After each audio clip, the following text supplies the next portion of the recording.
Ok, minha gente, meus irmãos, queridos amigos, irmãos e companheiros de jornada peregrina nessa terra, estamos aqui mais uma vez nessa tarde para continuar com vocês, todos nós juntos, eu daqui, você de lá, com nossos estudos sobre os eventos finais. Então, graças a Deus, chegamos até aqui pela misericórdia de Deus e pela permissão dele também. E pela sua misericórdia e sua permissão, continuamos aqui.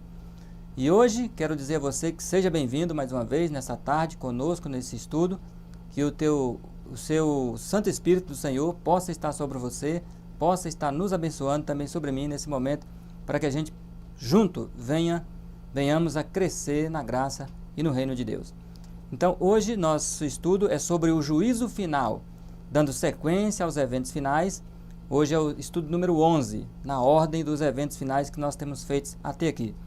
E nós vamos concluir esses eventos finais com o estudo número 12 ainda. Hoje é o penúltimo estudo, o juízo final. Após esse ainda vem mais um nessa série, para fechar essa série, que é o Novo Céu e Nova Terra. Tá bom? Então você fique atento, se você tem assistido até aqui, para você não perder nenhum capítulo dos eventos finais. Nós vamos ler um texto da Palavra de Deus, para começar, que se encontra no livro de Apocalipse. Capítulo 20, versículo 11, diz assim: Então vi um grande trono branco e o que estava assentado sobre o trono. Da presença dele fugiram a terra e o céu, e não se achou lugar. Então, este é o texto para a base da nossa oração. Nós vamos então, nesse momento, buscar a Deus através de oração para começar nosso estudo. Nosso querido Deus, nosso Pai que estás nos céus, nesse instante, Senhor, estamos entrando na Tua presença por meio da justiça de Cristo para pedir ao Senhor a Sua bênção e a Sua direção. Ilumine nossas mentes, Senhor, a minha, que também irei estudar junto com os irmãos ao abrir Tua palavra, que nós possamos ser direcionados pelo Santo Espírito, Senhor, para que assim venhamos aprender, crescer, desenvolver na fé e também pela Tua graça nos preparar para os eventos que ainda sucederão até o fim da história desse mundo. Abençoe cada irmão, cada internauta, abençoe cada pessoa que agora nos acompanha esse estudo, que a Tua graça, a Tua misericórdia e a Tua bênção, Senhor, confortadora e animadora e reavivadora esteja na vida de todos aqueles que vão acompanhar esse estudo agora e que porventura acompanharão depois. Onde esse estudo chegar, Senhor, que seja uma bênção para reavivar a fé e a vida das pessoas em nome de Jesus. Amém? Ok, meus irmãos, então, estamos em mais uma tarde e nesse momento, se você porventura tem algum amigo, algum parente, algum irmão, dá tempo ainda você mandar o link para ele, né? Compartilhe esse link, espalhe para todas as pessoas, amigos seus, todos aqueles que você acredita e acha que eles precisam também ser reavivados na fé, conhecer mais a palavra de Deus, conhecer mais o futuro que está revelado para nós aqui nas Escrituras. Então envie para eles, ainda dá tempo, estamos no começo. Então, como eu ia dizendo para vocês, hoje é o nosso estudo de número 11, na ordem dos eventos finais. Quero dizer a você o seguinte: se porventura você perdeu algum dos estudos e hoje você é a primeira vez que está aqui, você não conseguiu assistir os 10 anteriores, não se preocupe, eles estão aí, então você pode procurá-los, que você vai ter acesso aos outros 10 estudos que continuam na rede de internet. E também, se você porventura não está encontrando, também não se preocupe, nós estaremos montando um playlist, através desse playlist vai ficar aí no site disponível para todos aqueles que quiserem voltar no primeiro estudo, no terceiro, no quarto, no quinto, sexto e assim sucessivamente. Naquele estudo que você não pegou e você quer voltar lá, então ele vai ficar disponível para você ver e para você mandar para os seus irmãos de fé, amigos, seus companheiros, para os evangélicos também, para despertar também a classe evangélica que hoje precisa também ser despertada, tá? Então esse link vai ficar disponível juntamente com o playlist para você ter acesso e enviar para outras pessoas. Bom, então hoje nós vamos falar, baseado no texto que nós lemos, o juízo final. Nosso último estudo foi sexta-feira, às 19h30. Falamos ali sobre o milênio. E no milênio ficou claro que Jesus volta, destrói os ímpios vivos, ressuscita os justos e então leva para o céu tanto o grupo dos 144 mil que já estavam vivos, recepcionando assim a Jesus, como a grande multidão de todas as épocas que foram ressuscitados. E ambos os grupos de salvos, imortalizados pelo poder de Deus, subiram com Jesus para a eternidade. A terra ficou vazia, toda destruída, completamente na escuridão. Juntamente com ela ficou Satanás e seus anjos caídos, apenas eles sozinhos. Nenhum ser vivo nas águas, nenhum ser vivo nos ares, nenhum ser vivo na terra, nenhum ser humano. Somente carcaças e cadáveres espalhados por toda a face da terra. Foi o estudo anterior que nós vimos. Se você não viu, volte lá que você vai entender melhor. E hoje, nessa primeira figura, temos aí então o juízo final. O juízo final, vamos ver quando ele começa. Justamente, o juízo final começa com o fim do milênio. Temos o primeiro texto aí, que é o do grande conflito, vamos lê-lo e depois vamos ler os textos da Bíblia. O do grande conflito que está na tela, tem aí a figura da cidade santa descendo com Jesus no centro dela também. Diz assim: descendo do céu a nova Jerusalém, em seu deslumbrante resplendor, repousa, no caso a cidade santa, sobre o lugar purificado e preparado para recebê-la. E Cristo com seu povo e os anjos entram na cidade santa. Então, aqui finalizou o milênio e aqui começará o juízo final. Na Bíblia nós encontramos, primeiramente em Zacarias, capítulo 14, esse momento solene da descida de Jesus com a cidade santa. Zacarias 14, 4 diz assim: naquele dia estarão seus pés, o de Jesus, na terceira vinda, sobre o monte das oliveiras, porque na segunda Jesus não pisa na terra, que está defronte de Jerusalém, para o oriente. O monte das oliveiras será fendido pelo meio, para o oriente e para o ocidente, e haverá um vale muito grande. Metade do monte se apartará para o norte e a outra metade para o sul. Portanto, Jesus vem com os salvos dentro da cidade santa, e assim, antes da cidade pousar na terra, Jesus sai da cidade, enquanto a cidade aguarda no ar, e Jesus pisa seus pés naquela região do Monte das Oliveiras, de onde ele ascendeu, de onde ele subiu, ele voltará a pisar. E ali aquela região é purificada instantaneamente, abrindo assim um vale, para que possa ser recepcionada a cidade santa ali naquela região do Monte das Oliveiras. E assim, então, a cidade pousa ali, para na sequência acontecer a ressurreição final dos ímpios. Ainda quero ler com você o texto de Apocalipse, capítulo 20. Diz assim o versículo 7. Quando se completar os 1000 anos, Satanás será solto da sua prisão. Então, com o final do milênio e a chegada de Jesus e a cidade santa neste planeta Terra, então na sequência nós vamos ver que Satanás ele vai se sentir solto. Por quê? Vamos lá então? Olha o que está na tela aí. Grande conflito 662. Ao fim dos 1000 anos, Cristo volta novamente à Terra. É acompanhado pelo exército dos salvos. Então todos os salvos descem com Jesus. E seguido por um cortejo de anjos. Os anjos vêm junto. Descendo com grande majestade, Jesus ordena aos ímpios mortos que ressuscitem para receber a condenação. Surgem estes como um grande exército inumerável, como a areia do mar. Os ímpios trazem os traços da doença e da morte. Então Jesus aí, como vemos na figura, vai juntar novamente o pó dos ímpios. Não apenas daqueles ímpios que estavam vivos quando Cristo voltou nas nuvens dos céus e consumiu com a sua glória. Mas aqui agora, como diz a Bíblia, são todos os ímpios de todas as eras, de todas as épocas, começando lá atrás de Caim até os dias atuais, dos ímpios que morrerão consumidos pela glória de Cristo. Então, todos os ímpios de todas as épocas. A Bíblia classifica eles dessa forma. Apocalipse capítulo 20, versículo 13, está na tela, diz assim: o mar entregou os mortos que nele haviam, e a morte e o além deram os mortos que nele haviam, e foram julgados cada um segundo as suas obras. Então, todos os ímpios de todas as épocas, que infelizmente não se salvaram porque não quiseram aceitar Jesus como Salvador, ressuscitam agora nesse momento. Não importa se esses ímpios foram queimados, suas cinzas jogadas ao mar, não importa se eles caíram nos oceanos e foram devorados por tubarões, não importa se eles caíram em lagos e foram comidos por crocodilos, não importa se esses ímpios foram mortos e jogados em cavernas solitárias e desérticas, não importa o lugar onde ele foi parar, nem onde ele morreu. Se ele viveu nesse planeta Terra e ele rejeitou Jesus, ele ressuscita aqui nessa ressurreição porque ele está perdido. Todos os ímpios de todas as épocas. Por isso que a Bíblia classifica essa ressurreição como areia do mar. Se você pegar apenas um punhado de areia e colocar na sua mão, é impossível você contar. Não tem como contar os grãos da areia do mar. E assim é o número de ímpios salvos. Não temos como ter noção da quantidade de pessoas perdidas. Imagine você, pessoas de todas as culturas, de todas as épocas, de todas as línguas, vivas, num único período da história desse mundo. É coisa de ficar assustado, não é verdade?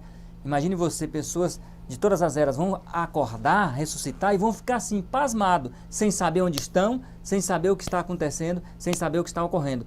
E nessa época, Satanás e seus anjos serão visíveis, então ele, Satanás e seus anjos, anunciará de um canto para outro na terra que chegou o grande dia do juízo final e os ímpios irão entender. Juízo final, muitas pessoas que talvez nem ouviram falar nesse termo, mas rejeitaram a graça de Cristo.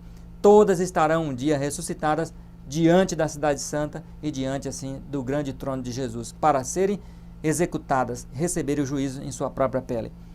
Aqui na sequência nós vamos ver que os livros vão se abrir. Percebem aí?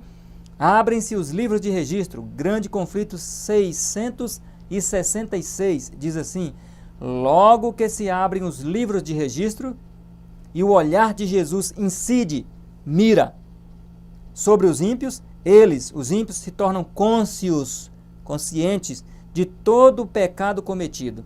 Então, na sequência, quando Jesus ressuscita todos os ímpios perdidos de todas as épocas, porque Jesus ele tem a autoridade de Deus, ele tem a sua própria divindade, ele tem poder para ressuscitar quem ele quiser, e nesse momento os ímpios não têm controle sobre sua vida. Ninguém tem controle. Eu também não tenho controle sobre minha vida, você também não tem, porque nossa vida está sob controle divino. Então nós morremos a hora que ele quer, a hora que ele permite, e ressuscitamos na hora que ele nos chamar. Involuntariamente você vai sair da sepultura.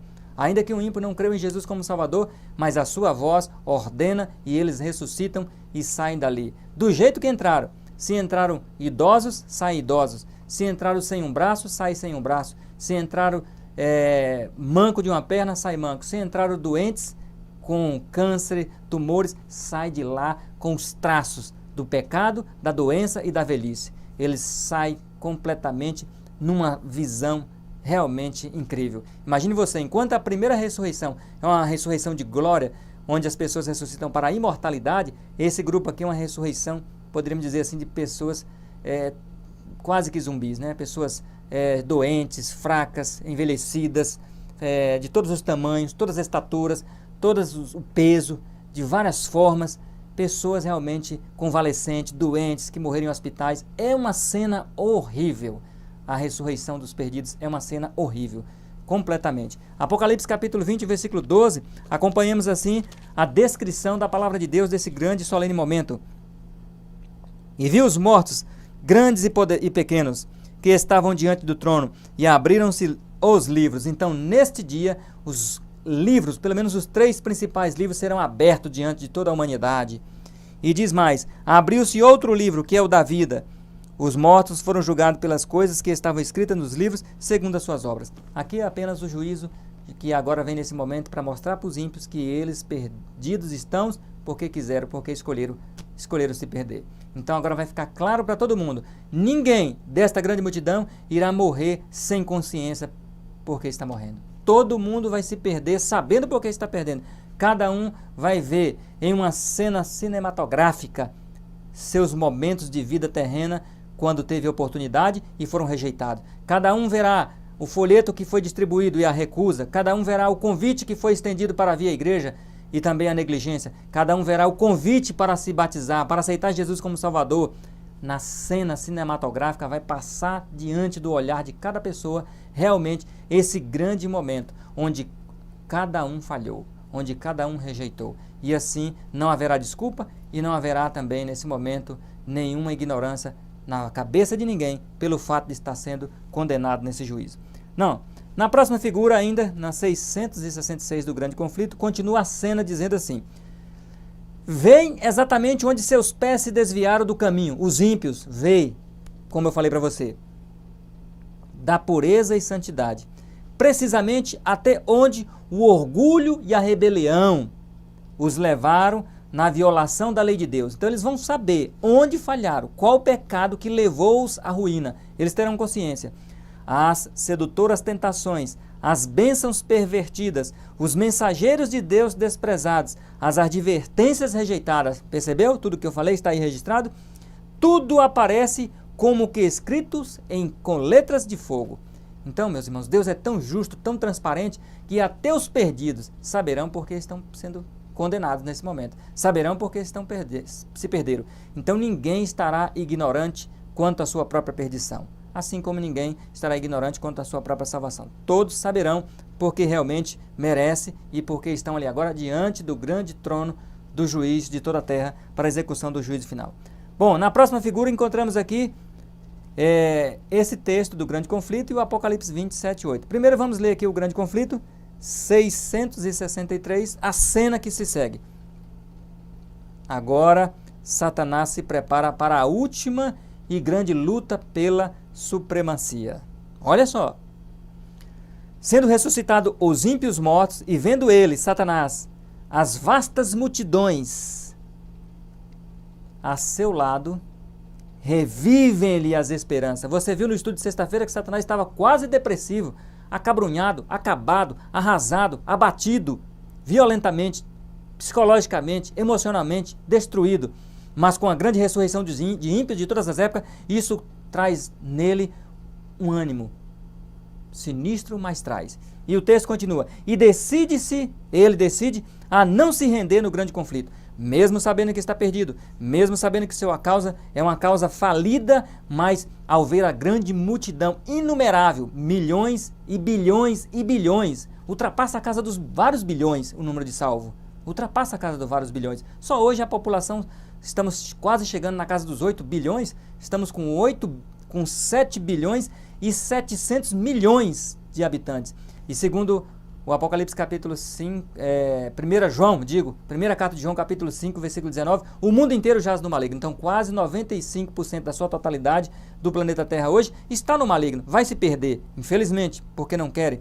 Então, e somando-se a quantidade de milhões e milhões ou bilhões de pessoas que já viveram de Adão até hoje. É inumerável o número.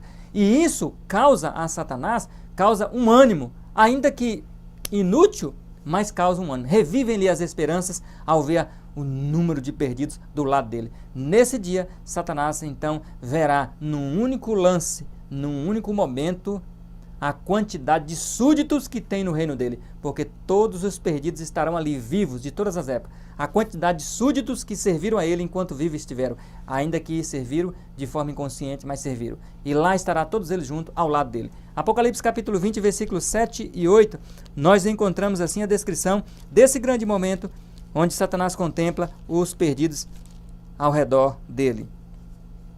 Diz assim o 7.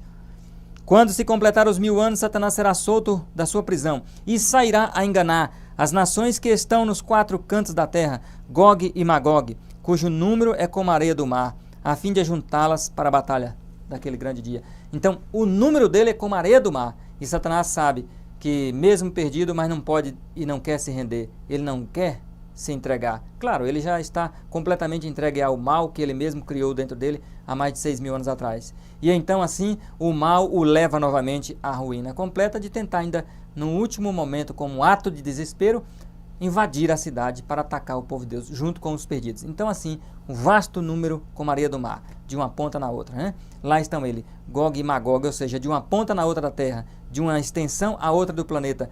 Todos os inimigos de Deus estarão no mesmo momento, de várias épocas passadas, juntos. E assim nós encontramos o texto seguinte que vai descrevendo a cena em ordem. Grande conflito, 664. Há reis e generais. Olha quem faz parte dessa grande multidão. Reis e generais que venceram nações. Homens valentes que nunca perderam batalhas. Guerreiros orgulhosos, ambiciosos, cuja aproximação faziam tremer os reinos. Olha só, guerreiros de todas as épocas. Na morte não experimentaram mudança alguma. Os ímpios não mudam o caráter, a vida e a personalidade e a mente na morte. Morrem maus, ressuscitam maus. Ao subirem da sepultura, olha a descrição, quando eles ressuscitam. Retomam o fio de seus pensamentos exatamente onde ele cessou. São movidos pelo mesmo desejo de vencer que os governava quando tombaram. Então essa cena é terrível. Essa cena assim, o ímpio que morreu num bar ressuscita diante de uma cena. Cadê o bar? O ímpio que morreu se drogando ressuscita diante de um momento. Cadê a minha droga? O ímpio que morreu adulterando ressuscita. Cadê a companheira que estava comigo aqui? Então, cada pessoa que morreu no seu pecado, o fio de pensamento liga ao pecado que estava lá. Porque a morte é apenas um sono, uma interrupção da consciência. E quando reaviva a vida, a consciência volta no ponto em que parou. Cada pessoa que morreu em campo de batalha, morrendo e matando, cada pessoa que morreu em ambiente sangrento, ressuscita com o mesmo ímpeto, com a mesma violência e com o mesmo desejo de vingança e com o mesmo desejo de crueldade. Pessoas que morreram sem Deus, ressuscitam sem Deus. Ateus ressuscitam ateus. Descrentes ressuscitam descrentes. Ímpios ressuscitam ímpio. Pessoas que morreram atoladas e envolvidas nos seus pecados, ressuscitam atolados e envolvidos nos seus pecados. Ou seja, do jeito que a pessoa desce para a sepultura, ela retorna de lá. Por isso, meu querido amigo e irmão, por isso que a pior miséria para um ser humano, como disse alguém uma vez, é ser enterrado em seu caixão com seus pecados abertos, com seus pecados sem serem entregues a um Salvador. É a pior coisa para um ser humano. Eclesiastes capítulo 6 diz isso, que um homem, ainda que venha ter 100 filhos, e se na sua morte ele não tiver uma boa morte, uma esperança na sepultura, Eclesiastes diz que era melhor ele ter sido abortado. Porque realmente, as pessoas que tiveram toda a oportunidade em vida, como eu estou tendo agora e você, e ainda postergar, ainda adiar a entrega a Jesus, poderá ser tarde demais, porque a morte pode vir a qualquer momento, e aí vai ressuscitar nessa situação aí, com os pecados em aberto. Então não deixe isso acontecer com você. Você pode se entregar a Jesus hoje. E nesse momento seguinte, na cena que vai prosseguir agora, que nós vamos ver é a coroação de Jesus aqui nesse planeta Terra. Aqui nesse planeta Terra, Jesus Cristo vai ser coroado como Rei do Universo, como o Senhor de todo o mundo, o Rei da Glória. E História da Redenção 421. Olha o que se descreve agora. Agora Cristo, de novo, aparece à vista de seus inimigos. Depois que todo mundo ressuscitou, Jesus aparece agora, flutua com seu trono por cima da cidade. Muito acima da cidade, olha, acompanha a descrição do texto. Sobre um fundamento de ouro polido está um trono alto e sublime. Então Jesus flutua com seu trono, a base está ali uma plataforma de ouro polido, puro, e o trono de Jesus sentado. E a humanidade toda vai contemplar Jesus em seu trono. Continua dizendo, o poder e majestade de Jesus, nenhuma língua os pode descrever. É algo glorioso, é algo fantástico. O planeta todo vendo Jesus num só lance de visão. Nem pena alguma pode retratar. Ninguém pode descrever uma cena como essa, só estando lá para ver. E você vai estar. Eu também estarei. Todos estaremos lá. A questão é, de que lado estaremos? De dentro da Cidade Santa contemplando a Jesus ou do lado de fora da Cidade Santa contemplando? Queira Deus que estejamos todos dentro da Cidade Santa contemplando a Jesus. Continua o texto a narrar. A glória do Pai eterno envolve seu Filho. O resplendor de sua presença, olha que interessante que a glória, o brilho da presença de Jesus enche a cidade de Deus, a cidade santa, que é 550 km² de cada lado, e estende-se para além das portas da cidade santa, iluminando a terra inteira com seu fulgor. Que coisa fantástica!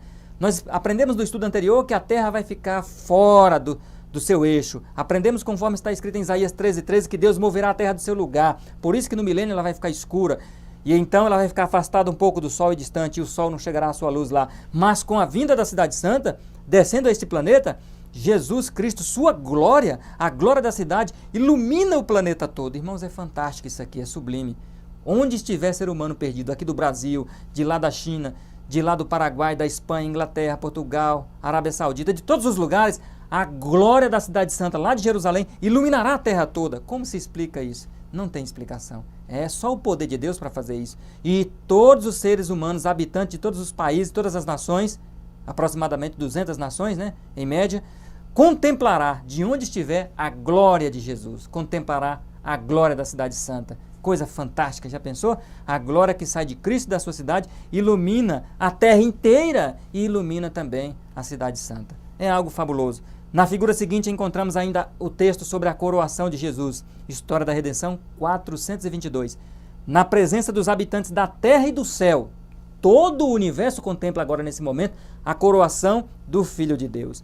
Então, na presença dos habitantes da terra e do céu reunidos, é efetuada a coroação final do Filho de Deus. Jesus aqui foi coroado com coroa de espinho, maltratado, cuspido e escarnecido. Agora, essa humanidade toda que o rejeitou terá que contemplar Jesus, sendo coroado agora com uma coroa de glória. Jesus será coroado agora na presença deste mundo e na presença de outros mundos, porque eles estarão contemplando de lá dos seus planetas esse grande e estupendo acontecimento. Todo o universo estará atento à coroação do Filho de Deus. Então Jesus será coroado na presença de todos. E Satanás também assiste essa cena. Inclusive, o anjo que coroa Jesus é o anjo que tomou a posição imediata dele, Gabriel. E ele contempla tudo isso e verá o privilégio que ele perdeu. Na figura seguinte, vemos aí no História da Redenção 425, final desta página, 426, diz assim: como que extasiados, olha só, todo mundo parece estar paralisado, hipnotizado. Os ímpios contemplam a coroação do Filho de Deus. Vêem-se em suas mãos, nas mãos de Jesus, todo mundo vai ver o quê? As tábuas da lei divina. Agora não tem mais o que questionar. De novo, né? Já viram lá na volta de Jesus, agora viram de novo. Os estatutos que desprezaram e transgrediram. Todo mundo vê Jesus com os 10 mandamentos em suas mãos.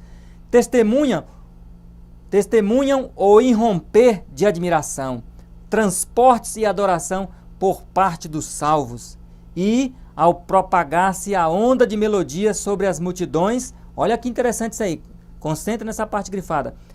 Percebe? Ao propagar-se a onda de melodia sobre as multidões, fora da cidade, todos a uma exclamam: grandes e admiráveis são as tuas obras, Senhor Deus Todo-Poderoso. Os ímpios vão reconhecer, os ímpios vão proferir, vão falar, e Satanás incluído: grandes e admiráveis são as tuas obras, Senhor Deus Todo-Poderoso. Os ímpios vão reconhecer que Jesus é Senhor Deus Todo-Poderoso. E aí continua o texto: justos e verdadeiros são os teus caminhos, ó Rei das nações. Eles vão reconhecer Jesus. E o que vem a seguinte? Os ímpios fora da cidade santa, e prostrando-se, adoram o príncipe da vida. Meu querido irmão, meu querido amigo, querendo ou não, Satanás, a força do poder, do reconhecimento de que Jesus é Deus, que Jesus tem o poder e a autoridade de Deus, que Jesus é o Criador do universo, que Ele é o mantenedor da vida que há em todo o universo, todo mundo será movido pelos lábios e pela força nos joelhos a curvar-se diante de Jesus e adorá-lo, ainda que isso não tenha mais nenhum efeito positivo na vida dos perdidos, mas é a força da verdade que faz isso. Então aqui está esse grande momento, olha aí, ó, História da Redenção 426, olha quem também reconhece a Jesus como Deus e digno de honra, glória e louvor, apesar de ter sido constrangido a reconhecer a justiça de Deus e a curvar-se, Satanás, ele também vai se ajoelhar, a curvar-se a supremacia de Cristo, seu caráter permanece sem mudança.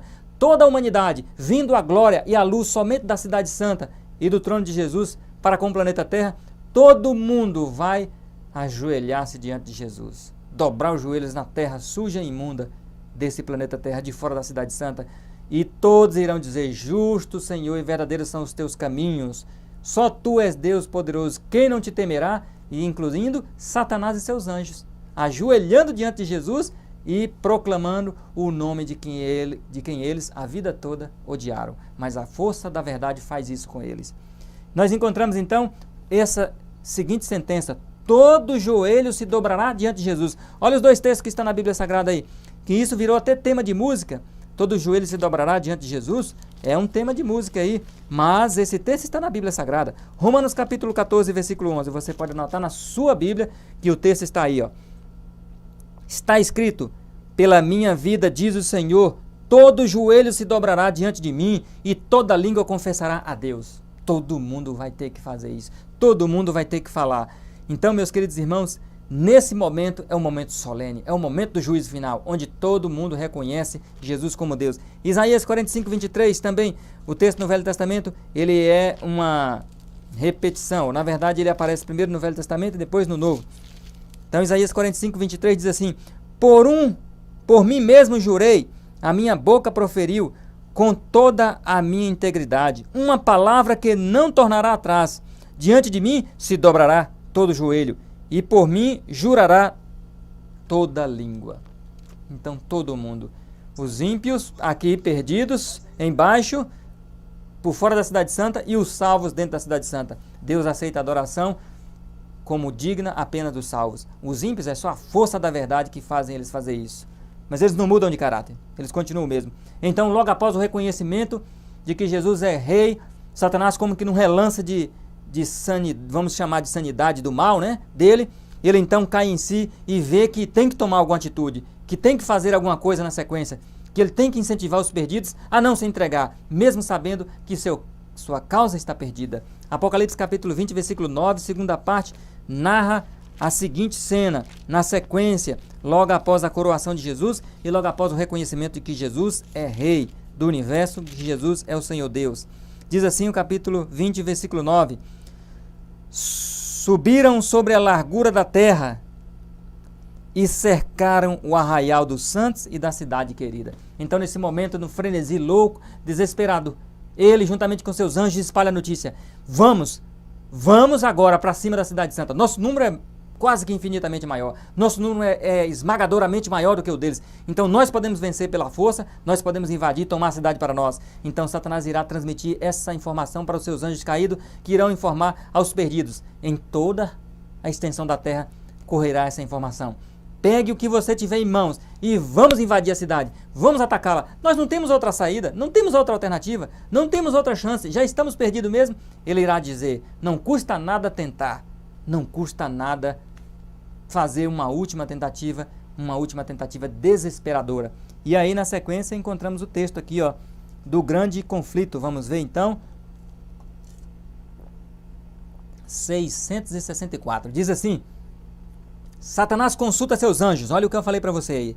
E depois esses reis, primeiro ele consulta os anjos caídos, depois consulta os grandes guerreiros, os grandes homens de batalha como Adolfo Hitler, César, e vários Césares que houve aqui, né? Nero nesse mundo, Mussolini, Saddam Hussein, e aí ele vai consultando um por uns desses homens que fizeram guerra. George Bush, esses homens que são experientes em guerra. Satanás vai consultar todos eles. Olham para a força, olha só, ele olha para a força e o número ao seu lado, e declaram que o exército dentro da cidade, está falando da cidade santa, é pequeno em comparação com o seu, podendo ser vencido. Então ele diz: olha, a cidade santa é pequena, talvez aproximadamente do tamanho do estado de São Paulo. Então como que a gente vai perder para um povo desse? Ele irá dizer: nosso número é muito maior. E ele continua a falar: formulam seus planos. Então ali vai formular planos para tomar posse das riquezas e glória da Nova Jerusalém. Faz de tudo. Como que nós vamos entrar? Como que nós vamos invadir? Como que nós vamos fazer? Vai um por lado, um pelo outro lado. São 12 portas, então vamos fazer batalhões, arregimentar batalhões para todas as 12 portas. Vamos tentar invadir ao mesmo tempo as 12 portas da Nova Jerusalém. Vamos invadir por todos os lados. Vamos fazer um ataque fulminante. E ele assim engana o seu exército pela última vez. Todos imediatamente começam a preparar-se para a batalha. Então, logo depois da reunião, logo depois ali da orientação satânica, as pessoas então começam a se preparar os batalhões e vai formando os homens mais fortes à frente, os mais fracos no meio, os mais fracos atrás e assim por diante. Nessa vai entrar jovens, adolescentes, idosos, adultos, pessoas de todas as idades. Todos os ímpios perdidos estarão nesse batalhão. É o maior exército de todos os tempos que nós já podemos ver ou ouvir falar. Continua então: hábeis artífices, pessoas agora que têm a habilidade de construir algumas armas. Hábeis artífices constroem petrechos de guerras, constroem algum objeto lá, com o que sobrou do milênio, com ferragem, com pedaço de pau, com plástico, o que sobrou do milênio, eles vão tentar montar e fazer algum tipo de arma. Chefes militares arregimentam, colocam os batalhões ali em ordem, em companhia e secções, as multidões de homens guerreiros. Então, como eu disse para você, cada general terá um batalhão de tantos mil pessoas. Cada general terá um batalhão de tantas mil pessoas.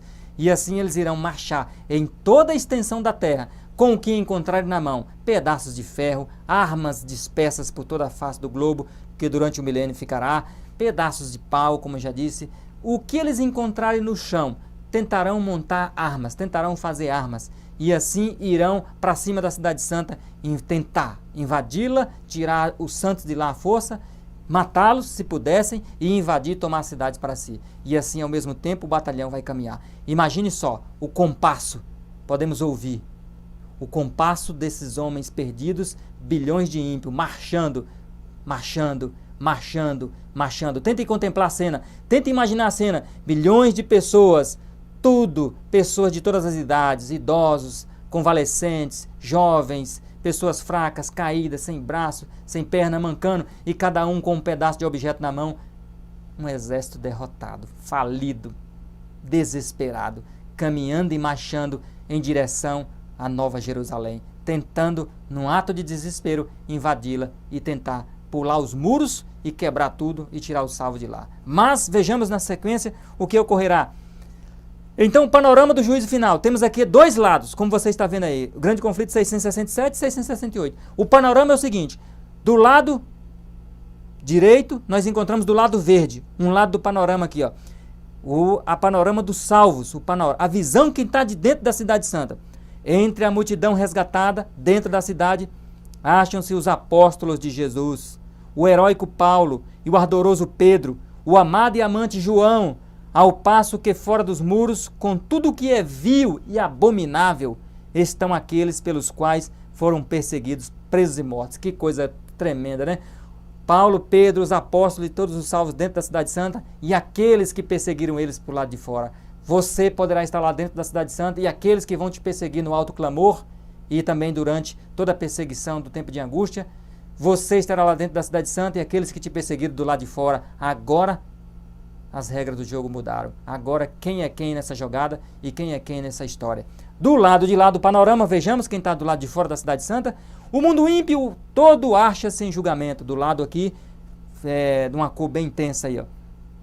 Em julgamento perante o tribunal de Deus, acusado de alta traição contra o governo do céu. Todos aqueles que ficaram contra o céu estão do lado de fora da Cidade Santa. Ninguém há para lutar por sua causa. Agora eles estão perdidos. Nem Satanás estão mais importando com eles. Como disse alguém, todos ali agora estão no mesmo barco. Vão virar logo, logo palha. Vão se queimar. Estão sem desculpa e a sentença de morte eterna é pronunciada contra eles. Enquanto eles estão armando-se até os dentes para invadir a Cidade Santa, a sentença de morte, a maldição sobre o pecado é pronunciada sobre eles e apenas aguardam que eles tentem atacar a cidade para receber a sua recompensa final. E é o que nós vamos ver aqui, ó. Nesse momento, todos reconhecem que o salário do pecado é a morte. Fique sabendo cada um de nós que o salário do pecado não é essa morte que todos nós iremos passar se Jesus não voltar. Não é essa morte que vem sobre nós quando estamos velhos, que vem sobre nós quando uma doença nos leva, que vem sobre nós quando morremos sob um acidente. Isso não é o salário do pecado. Isso aí é consequência das nossas escolhas erradas aqui. Mas o salário do pecado é a morte eterna. Está em Romanos 6,23. O salário do pecado é a morte eterna. Esse é o salário do pecado. E infelizmente, nesse dia, os perdidos reconhecerão que o que vai vir sobre eles é a morte eterna. Uma morte que os matará para nunca mais, durante toda a eternidade, toda a existência sem fim, ressuscitar. E nem ter mais consciência de nada. Irão apagar a memória para todo sempre e eternamente. Então, esse é o salário do pecado. Irmãos, é um salário duro de você ter que receber na sua alma, na sua vida. É um salário que o corpo, a mente e a consciência não conseguem entender. Se a gente tentar parar para pensar, tente você parar para pensar e imaginar o que é a morte eterna. O que é morrer para sempre? Morrer para nunca mais ressuscitar. A nossa mente não consegue abarcar esse pensamento, porque é um pensamento infinito e nossa mente é finita. Então a mente finita não consegue imaginar e nem calcular o que é morte eterna. Por mais que você tenta saber o que é, nós nunca saberemos o que é morte eterna. Até que um dia, aqueles que infelizmente não aceitaram Jesus como Salvador nessa vida, terão que sofrê-la na pele. Irão sentir o gosto da morte eterna, que é algo horrível, é algo desesperador. Jesus, quando morreu na cruz e disse: Pai, por que me abandonaste? Jesus, ele sentiu na alma o peso do que é morte eterna. Ele não passou pela morte eterna, ele não passou pela experiência da segunda morte, mas ele pressentiu a separação do Pai, a separação de Deus por todo sempre, eternamente. Isso é que é morte eterna. Isso é a segunda morte. A segunda morte é a separação de Deus para sempre. E Jesus sentiu o terror dessa separação. E os perdidos sentirão esse terror. Por isso que Jesus disse que é choro e ranger de dente nesse dia. Bom, na figura seguinte encontramos então que o fogo vai tomar conta do planeta Terra na medida que eles tentam invadir a Cidade Santa. Apocalipse capítulo 20, versículo 9 e também 2 Pedro 3,7. Vamos primeiro Apocalipse capítulo 20, versículo 9, diz assim: subiram sobre a largura da terra. Percebeu que o batalhão vai vir de todos os países, de todas as nações, de toda a largura da terra, do Brasil. Imagine as pessoas caminharem do Brasil até Jerusalém. Parece uma cena patética, né? Parece mesmo, mas o pecado é muito patético mesmo. Deixa as pessoas patéticas. Diz mais adiante: subiram sobre a largura da terra e cercaram o arraial dos santos e a cidade querida, mas fogo desceu do céu.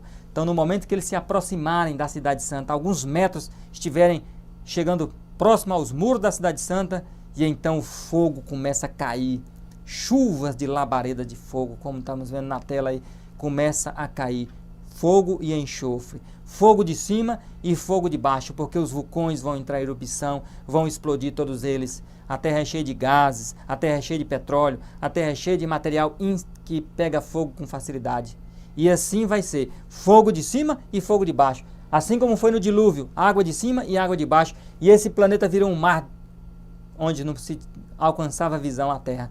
Dessa mesma forma será. Esse planeta vai virar um lago de fogo, onde sua visão não vai ver mais nenhum pedacinho de terra, a não ser lago de fogo. E em 2 Pedro, capítulo 3, versículo 7, nós encontramos aqui a descrição do apóstolo Pedro sobre a recompensa final dos perdidos. Diz assim: mas os céus e a terra que existem agora pela mesma palavra têm sido guardados para o fogo, sendo reservados para o dia do juízo e da perdição dos homens ímpios. Então, esse planeta está guardado para o fogo. Percebeu? Então, esse planeta vai passar por esse fogo, um lago de fogo para purificar toda a extensão da terra. E na figura seguinte, nós vemos aí a descrição do grande conflito, 672, o texto que narra esses acontecimentos. De Deus desce fogo do céu, irrompe fogo do alto. A terra se fende, olha, a terra agora abre. Para quê? São retiradas as armas escondidas em suas profundezas. Chamas devoradoras irrompem, vêm com tudo, de baixo para cima, porque está cheio de gases. E ao cair o enxofre, entra em explosão, junto com ao contato com o gás e com o petróleo. Explode e vem chama de baixo também. Chamas devoradoras irrompem de cada abismo e ante. As próprias rochas estão ardendo. Já imaginou você o tamanho do calor que chegará a essa temperatura? As rochas vão arder de fogo. Vindo é o dia que arderá com um forno, diz, fazendo referência à Bíblia. Os elementos fundem-se pelo vivo calor. Então os elementos, ferros, pedra, asfalto, prédios, carros, tudo que sobrou do milênio vai queimar e vai se fundir num calor intenso só. Vai virar uma massa fundida, como se fosse um único vulcão, o planeta todo, de lava quente. E continua a dizer o texto: os elementos fundem-se pelo vivo calor e terra, e também a terra e as obras que nela há são queimadas. Tudo que há na terra vai ser queimado. A superfície da terra parece uma massa fundida. Percebe? Então a superfície que hoje, isso aqui que nós estamos pisando, vai virar um mar de fogo. Não terá como pisar, só mergulhar no fogo. Diz mais: um vasto e fervente lago de fogo, porque é amplo em toda a terra, é o tempo do juízo e perdição dos homens ímpios. Então, meus amigos, meus irmãos, chegamos a um momento dramático do estudo, onde esse momento chegará. Esse dia não depende da minha fé, de sua fé. Tanto a volta de Jesus como o juízo final, eles vão acontecer. Não tem como adiar, não tem como fugir. A questão é, de que lado você estará? Dentro da cidade santa ou fora da cidade santa? Uma coisa é certa, é impossível não estar presente nessa cena esse dia. Estaremos lá, eu estarei lá, você estará lá. A questão é de que lado, mas estaremos lá. É impossível não estar presente no dia do juízo final. É uma data que ninguém estará ausente, todos estarão lá. E assim, então, encontramos nessa tela aí para você ter uma noção do que é o Lago de Fogo. Tá vendo aí? Um vulcão vivo aberto. A temperatura do vulcão é de 1350 graus. Calor intenso, hein? Que derrete tudo, até ferro, né? E no Brasil não, no mundo existem 400 vulcões ativos, fora os inativos, que aí é perder de vista o número. E todos esses vulcões vão entrar em atividade no dia do juízo final. E todos eles ao mesmo tempo, imagine você, todos eles cuspindo lava de fogo sem parar, sem parar, e fogo de cima descendo, e a terra abrindo, e os gases e o petróleo que tem material incinerável entrando em contato e tudo pegando fogo, explodindo. É um verdadeiro caldeirão de fogo que vai encontrar. Olha esse texto aí de Salmos 11:6. Talvez você já leu e não prestou atenção. Esse texto fala do dia do juízo final. Que texto tremendo, mas é uma realidade também. Diz assim o texto de Salmos, capítulo 11, versículo 6. Sobre os ímpios fará chover brasas de fogo e enxofre. Um vento escaldante será a porção dos ímpios. Que coisa terrível. Um vento escaldante fará chover brasas de fogo. Meu irmão, quem está por lado de fora da Cidade Santa, até o vento é aquele vento de arrancar a pele todinha, de tirar a pele do corpo todo, de tão quente que estará. O vento, imagine mergulhado dentro do lago de fogo, realmente é uma cena terrível. É uma cena desagradável, às vezes até de falar, mas é uma realidade que nós temos que estudar e nós temos que entender que isso aqui é o salário do pecado. Então, se você acha que o salário do pecado hoje é o prazer, a satisfação que o pecado dá para o pecador, isso é ilusão, isso é pura ilusão. O pecado satisfaz ilusoriamente, mas destrói também ao mesmo tempo. E nesse dia vai ficar claro qual é o verdadeiro salário do pecado. Então Satanás não quer que você estude e que você aprenda na palavra de Deus que a recompensa do pecado é a morte eterna. Por que ele não quer que você faça isso? Por que ele fez de tudo para você não estar presente aqui no estudo hoje? E ele fará de tudo para esse estudo chegar ao mínimo número de pessoas possível, para que as pessoas continuem na rede do embalo e da ilusão. E continue aí achando que Deus vai salvar no fim todo mundo. É isso que Satanás quer, que ninguém se preocupe com o futuro e que ninguém se preocupe com a sua salvação e que ninguém se preocupe em hoje, como diz Hebreus capítulo 3, versículo 8. Hoje aceitar a voz de Jesus, hoje, se ouvides a sua voz, não endureçais o vosso coração. Hoje realmente entregar os seus pecados nas mãos de Jesus e permitir que Ele enterre, sepulte-os no mar do esquecimento, para que nesse dia você não venha ter que responder pelos seus próprios pecados, que será muito terrível, muito cruel. Essa é a experiência, meus irmãos, que nós veremos. Na figura seguinte, nós vemos aí, então, o panorama de quem está dentro da Cidade Santa e de quem está fora. Grande Conflito 673 diz assim: enquanto a terra está envolta em fogos da destruição, os justos habitam em segurança lá dentro da cidade, tá vendo? Na Cidade Santa. Que contraste tremendo, não é? Sobre os que tiveram parte na primeira ressurreição, os salvos, a segunda morte não tem poder, que é essa aqui, a segunda morte. Ao mesmo tempo em que Deus é para os ímpios um fogo consumidor, lá fora da cidade, é para o seu povo, quem está dentro da cidade, o quê? Um sol como escudo. Como se explica isso? A Cidade Santa estará navegando dentro do lago de fogo. Do lado de fora da Cidade Santa, um calor de acima de 1000 graus de temperatura. Que calor tremendo. Dentro da Cidade Santa, um ambiente climático de 16 graus. 17 graus, 18 graus. Um clima de primavera, como diz o Espírito de Profecia, né? Viveremos uma eterna primavera no clima da eternidade. Então, dentro da Cidade Santa, um clima agradabilíssimo. Do lado de fora, um clima terrível. Como que pode, né? O calor que está lá fora não atinge dentro da cidade. E o frescor que está dentro da cidade não chega para o lado de fora. Porque dois ambientes diferentes. Assim como a arca de Noé navegou no dilúvio, naquela tempestade horrível, aqui agora a Cidade Santa será a arca para nós. Navegará diante do mar de fogo até que queime tudo e só sobre cinzas. Eu queria só ler, né, ainda nessa figura aqui com você, da Cidade Santa, o Salmo 84, 11. Não podemos deixar de passar de ler nenhum versículo, nenhum texto, porque todos eles têm seu lugar e sua importância. Salmos 84, versículo 11 diz assim, ó: pois o Senhor Deus é sol e escudo, o Senhor dá graça e glória, não nega bem algum aos que andam na retidão. Então Deus é um sol e um escudo para aqueles que o temem e para aqueles que estão dentro da Cidade Santa. Do lado de fora da Cidade Santa, infelizmente, só o horror. Bom, então chegamos aqui a essa figura, onde tem aqui os ímpios sendo consumidos pelo fogo. Chegou então o fim do pecado. Apocalipse capítulo 20, versículo 14, chegamos então à recompensa final do pecado. Diz assim, 20, 14 e 15. Então a morte e o inferno foram lançados no lago de fogo, ou seja, não haverá mais morte daqui para frente. todos serão consumidos. A morte, o pecado, o salário do pecado, as pessoas que abraçaram o pecado. Esta é a segunda morte, a morte que vai finalizar toda a história do mal deste planeta Terra. Versículo 15. E todo aquele que não foi achado escrito no livro da vida foi lançado no lago de fogo. É claro que esse julgamento aqui, como nós já falamos no estudo do milênio, ele é apenas um julgamento punitivo, para dar punição para o ímpio. Não é para mais avaliar a quantidade de pecado, a quantidade de fogo que cada um virá receber, não. É para lançar o que já foi determinado durante o milênio, certo? E todos esses ímpios aqui, já durante o milênio, o nome deles não estavam no livro da vida, e por isso que durante o milênio nenhum deles estavam lá. Todos estavam mortos e com os corpos espalhados na terra. Isaías 47, vamos ler ainda esse texto aqui da palavra de Deus e vejamos o que nos diz aqui no Isaías 47, versículo 14, que nos diz assim: certamente são como um restolho. Aqui já para responder alguma dúvida sua. Irmão, esse fogo vai durar quanto tempo? Vai ficar esses ímpios aí queimando para a vida toda? Não. Diz assim o texto: certamente, como é que diz Isaías 45, 7? 47, 14.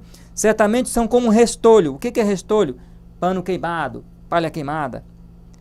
E o fogo os consumirá. O que é consumir? Eliminar, acabar. Não podem livrar-se do poder das chamas. Não é um braseiro com que se aquentar, nem fogo para que diante deles se assentem. Então esse fogo aqui não é um fogo que você está com frio e vai esquentar, não. Não é um braseiro para se aquentar. É um fogo que consome tudo. É um fogo que vem, queima, lambe e só sobra cinzas.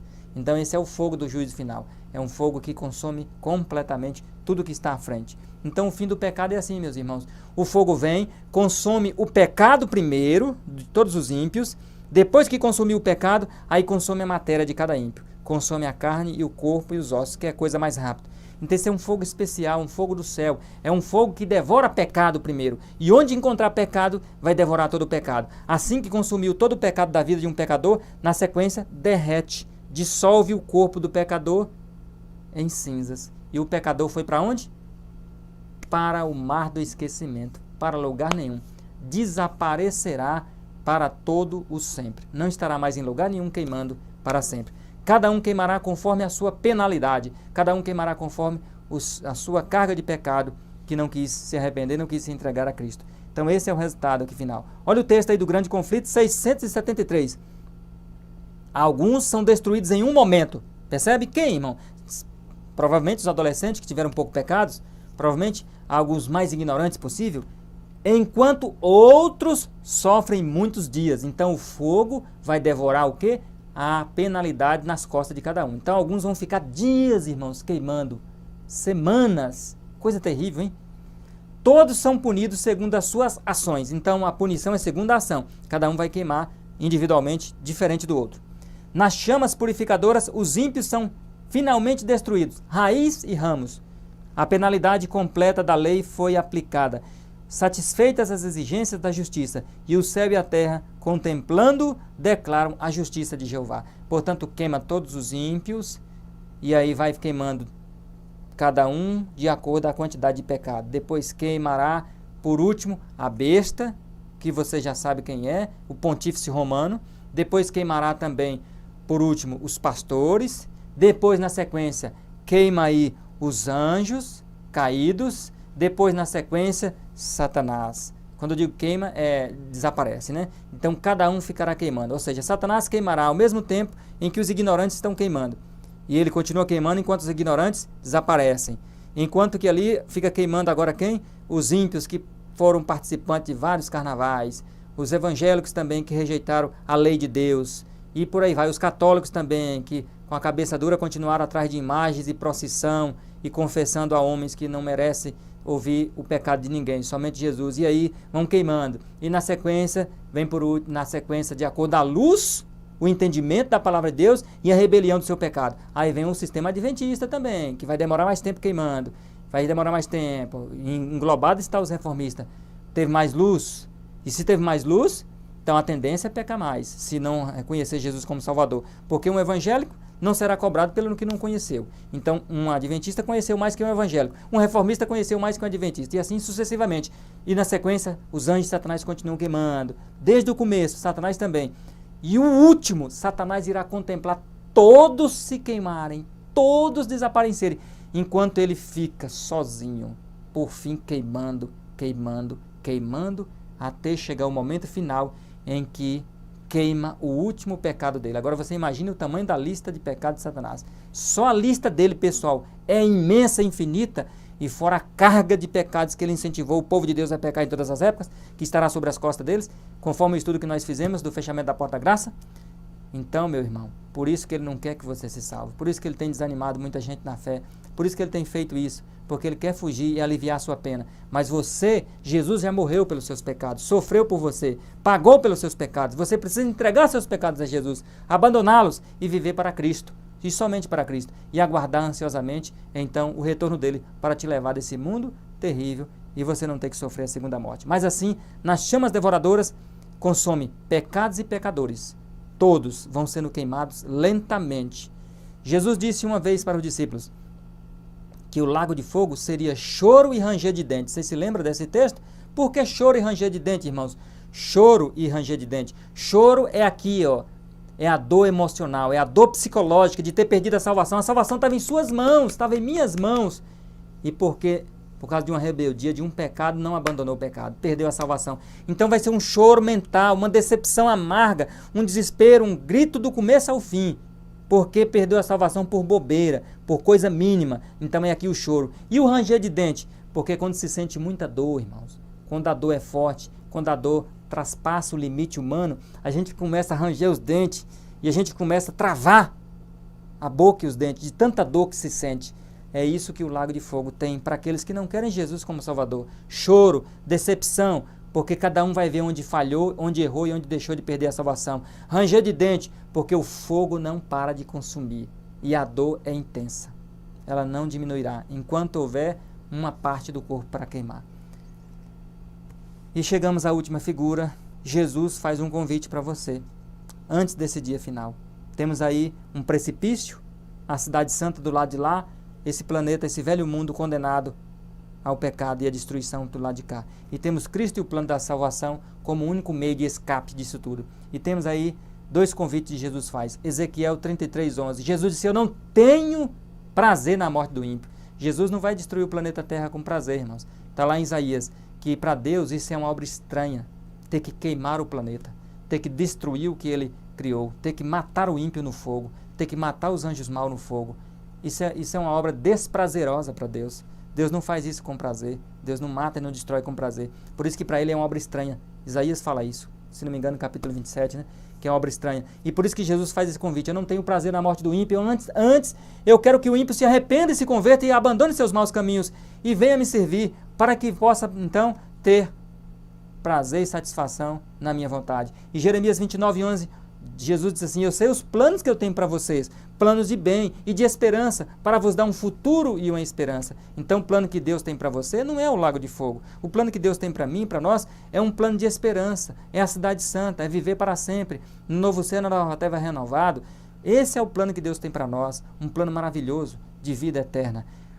Alguém um dia abordou Jesus sobre o lago de fogo. Jesus disse assim, lá fazendo uma referência ao juízo final, ele disse assim: apartai-vos de mim, vós que praticais iniquidade, e ides para o lago de fogo, preparado para o diabo e seus anjos. Por isso, amigo, querido irmão internauta, eu digo para você, Jesus não preparou o lago de fogo para você.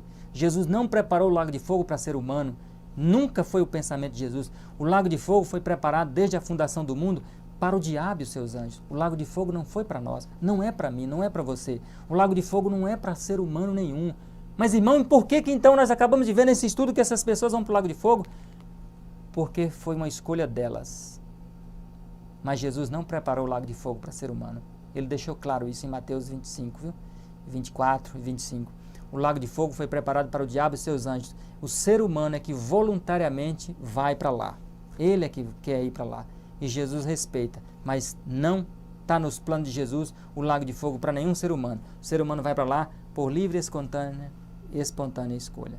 Meu querido irmão, meu querido internauta, você que acompanhou esse estudo, então Deus ainda está a falar com você. Deus ainda está a pedir para você ainda a chance, você está vivo. Você tem como mudar o seu futuro. Você tem como mudar o curso de sua vida. Você pode ainda fazer toda a mudança, toda a transformação de caráter pelo poder de Jesus. Não por medo, não por temor, mas se nós estamos acompanhando uma sessão de estudo dos eventos finais, também teríamos que falar desse assunto, que é o juízo final. E ele não podemos negar porque ele virá, querendo ou não depende da nossa fé.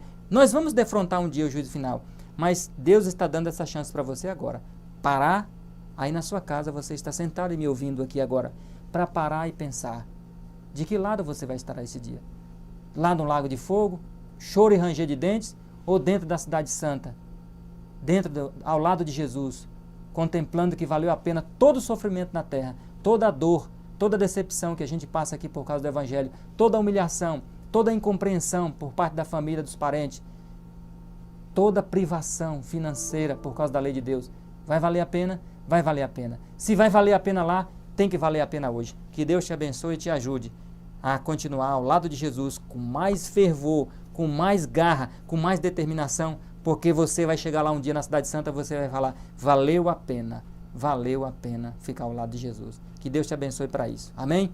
Então, quero dizer para você que se você veio aqui hoje pela primeira vez e você ainda não se inscreveu no canal, eu digo para você que ainda há tempo. Você não pode perder os próximos estudos. Aí na tela do seu celular está escrito aí logo na frente, inscrito. Clica aí, se inscreva aqui no canal, ative o sininho aí, ative o legal aí, o joinha. Por quê? Porque você está promovendo o canal que é da Igreja de Deus. Esse canal não pertence a nenhum homem, não pertence a mim, não está no meu nome, está no nome da igreja. E você promoverá o nome da igreja, o canal da Igreja de Deus vai se espalhar. E assim o nome de Jesus e o nome da igreja vai ser glorificado. Então se inscreva no canal para que você receba a notificação dos próximos estudos que nós teremos, que ainda não acabamos os eventos finais. E eu quero saber aqui de você se ficou alguma dúvida nessa manhã, nessa tarde, né? Digo, para a gente saber melhor compreender.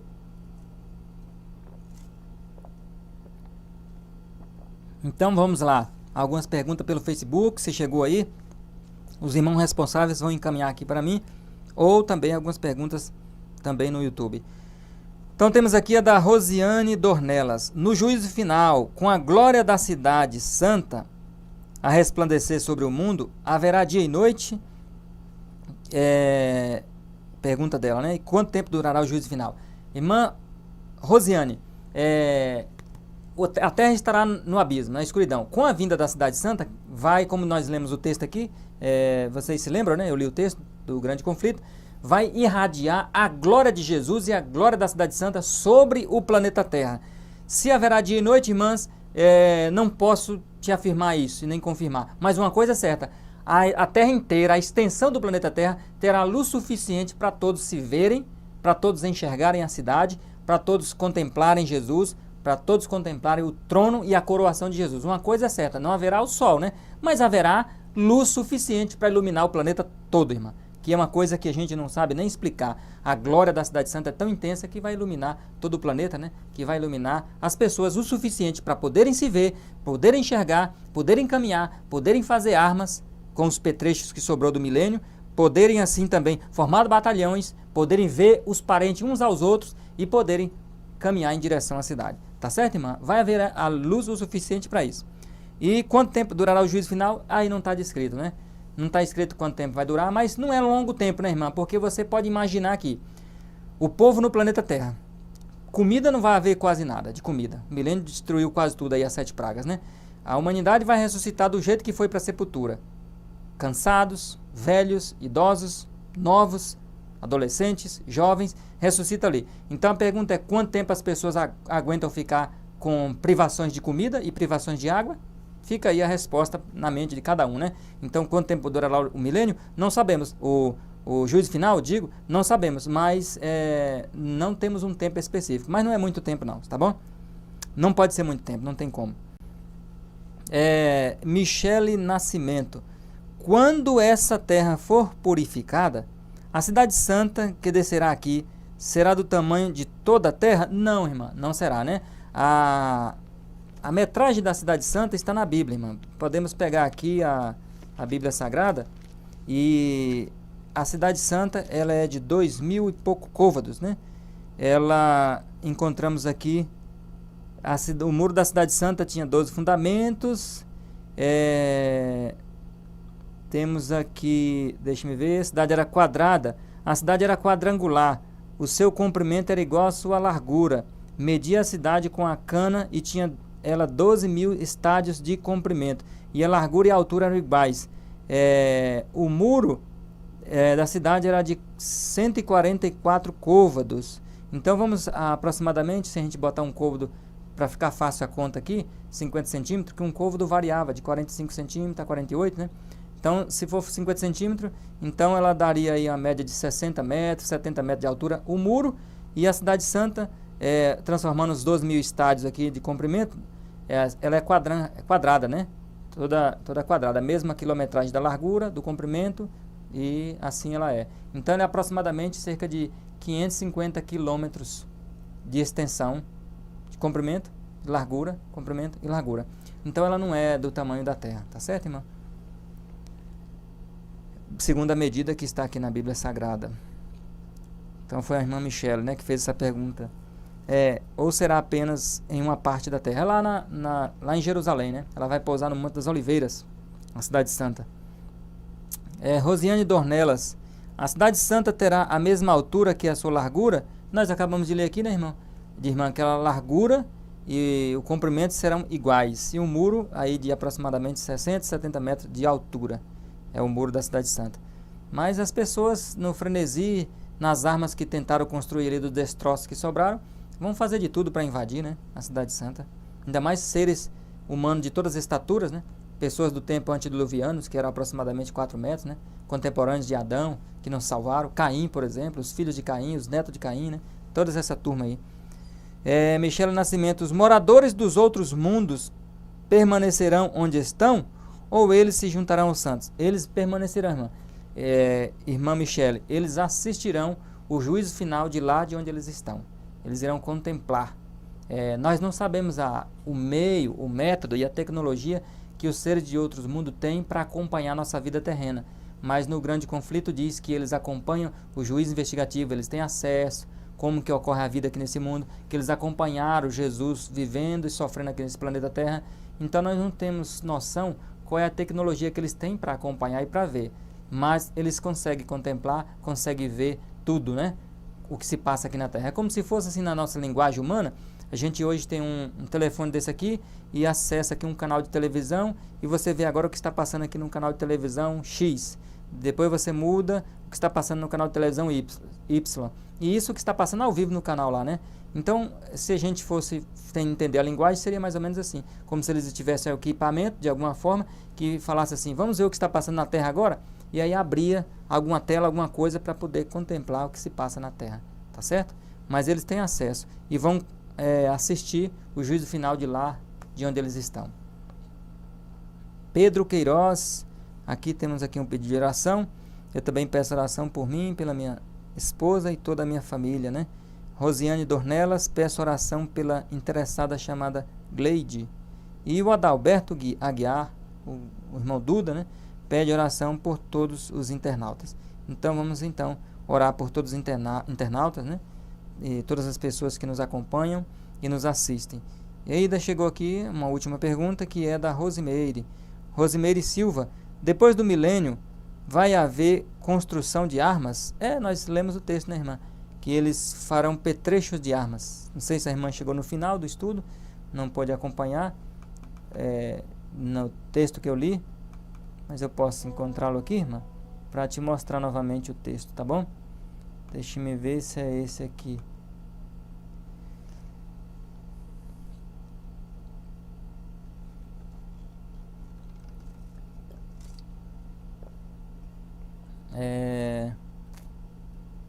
Satanás consulta seus anjos e depois desses reis, vencedores e guerreiros poderosos olham para a força e número ao seu lado e declaram que o exército dentro da cidade é pequeno. Grande conflito 664. Hábeis artífice constrói petrechos de guerras. Tá certo, irmão? Então eles vão construir algumas armas rudimentares, né? Não é nada coisa de outro mundo, não, arma poderosa não, porque não terá tempo para isso, né? E nem meios, né? Mas alguns petrechos de guerra, algumas coisas. Pessoas de mentalidade fértil, né? Para o mal, vão construir isso aí. Tá certo, irmã? Maria Aparecida, irmão, e por que a Cidade Santa vai ser murada? Porque ela já está construída, irmã. Ela já é murada por natureza. está na Bíblia, né? Que ela tem muros e tem portas. É porque a Cidade Santa, irmãs, ela está dentro da cultura oriental. Na cultura oriental, as cidades da época todas eram muradas. Era uma forma de proteger dos inimigos, sim. E a Cidade Santa também, como ela já viria pousar no planeta Terra, então Deus já sabia que os inimigos, depois do milênio, no juízo final, como nós vimos aqui, iriam para cima dela. Então o muro é uma forma de intimidá-los, entende? Então eles poderão olhar para o muro, a princípio vão ficar intimidados, mas depois no frenesi, na loucura de querer invadir, partirão para cima, tá certo? E a Bíblia já descreve que ela já está preparada desde a fundação do mundo e foi feita assim por Jesus, né? Com muros. E assim quem está dentro da Cidade Santa poderá subir na altura do muro e vai ver quem está fora. E quem está fora verá quem está dentro, né? Pedro Queiroz, eu também peço oração por mim, pela minha esposa e pela minha família, né? Já lemos os pedidos de orações aqui, é uma repetição dos pedidos de orações. Ok, meus irmãos, então, graças a Deus, finalizamos aqui esse estudo. Acredito que deu para entender aí e deu para tirar as dúvidas de todas as pessoas. Então, como eu disse para você, se você veio hoje pela primeira vez no canal, se inscreva aí, clique aí no inscrito e você então receberá as notificações para o nosso último estudo dos eventos finais, que será o novo céu e nova terra. Coisas maravilhosas Deus está dando para nós pela visão da fé, né? E dará para nós o novo céu e nova terra. Então você poderá ainda acompanhar o último estudo. Não perca. Provavelmente esse último estudo será no domingo que vem, nesse mesmo horário. Mas você fique atento às notificações do nosso canal, porque tudo pode acontecer, né? E aí nós podemos antecipar. Mas a princípio será no domingo às 16 horas, tá bom? Que Deus abençoe você, que Deus nos abençoe. Vamos então fazer a última oração pelos pedidos de orações e por cada um de nós. Nosso querido Deus e nosso Pai que estás nos céus, queremos, Senhor, agradecer ao Senhor, porque o Senhor é um Deus de amor, de bondade e de misericórdia. O Senhor preparou para nós o céu, o Senhor preparou para nós a Cidade Santa, o Senhor preparou para nós a nova terra. Te agradecemos por tudo, Senhor, essas bênçãos ricas que o Senhor está reservando para todos aqueles que te amam. Ajude-nos, Senhor, a te amar de coração, de corpo e alma. Ajude-nos, Senhor, como o apóstolo Paulo, a avaliar todas as coisas desse mundo como perda para ganhar, Senhor, o mais importante, que é a eternidade. Abençoe cada irmão internauta, cada um que assistiu esse estudo, cada um que assiste ou que irá assistir. Que o Senhor tenha misericórdia, abençoe, reavive a sua fé e ajude, Senhor, que cada um possa se desprender daquilo que está impedindo dele de aceitar a Jesus como Salvador. Ajude cada um, Senhor, a desligar e desvincular do pecado e de todas as apostasias e de todo o mundanismo. E que assim, Senhor, possamos viver o céu aqui na terra, já sentir as glórias do céu aqui hoje, para que em breve na eternidade possamos desfrutar isso de forma literal. Abençoe a todos os nossos ouvintes, que a tua bênção repouse sobre os pedidos de orações também, e o Senhor fique com cada um em nome de Jesus. Amém?